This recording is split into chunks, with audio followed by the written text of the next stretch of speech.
And by the way, you can just go and collaborate all these software inside your PowerPoint to get an amazing file. So if you already know how to do it on Photoshop or just Illustrator, and you have the capability here, okay. Whenever I say and the found designer, I always tell people that code. The best designer is to know which is the best tool to craft the project or the craft the task.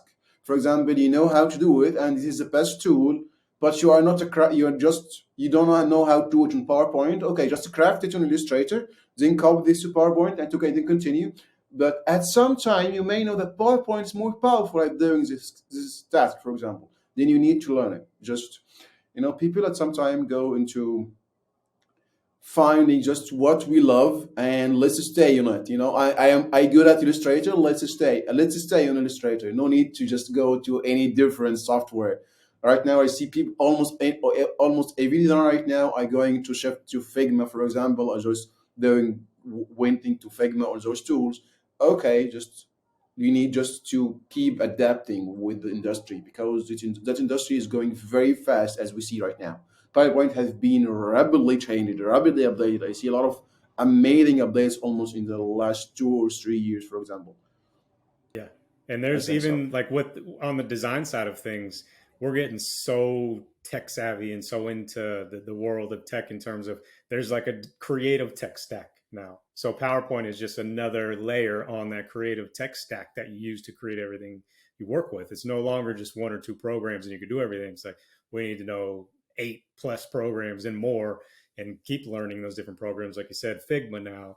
And um, I think with presentations, one of the things that we always have to keep in mind is that our design tools, like our traditional design tools that, I guess I would call like the foundation of the design community. So Figma, your Adobe Suite, all those are all specific to the design community. Whereas presentation design is much more widely spread, widely available beyond the creative community. And the reason for that and the reason why we have to consider that is that if we design in PowerPoint, that's accessible to people we're giving it to.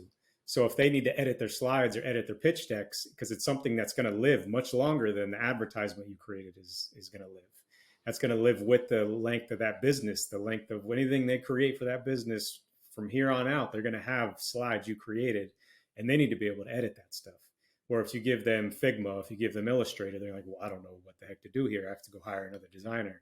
So there's so much into it that I think a lot of people don't realize until you actually start working with Yeah, totally agree. I see a lot of companies right now going to design the reports and the sales reports, and a lot of those internal files into PowerPoint. Those files have been used to be like an Illustrator file, A4 Illustrator file.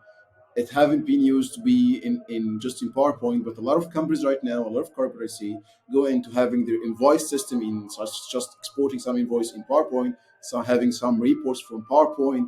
So they are easier for them for their employees to educate them how just to go. Just you need to change text. It's a very easy template. Just you need to change text and it goes well and it works.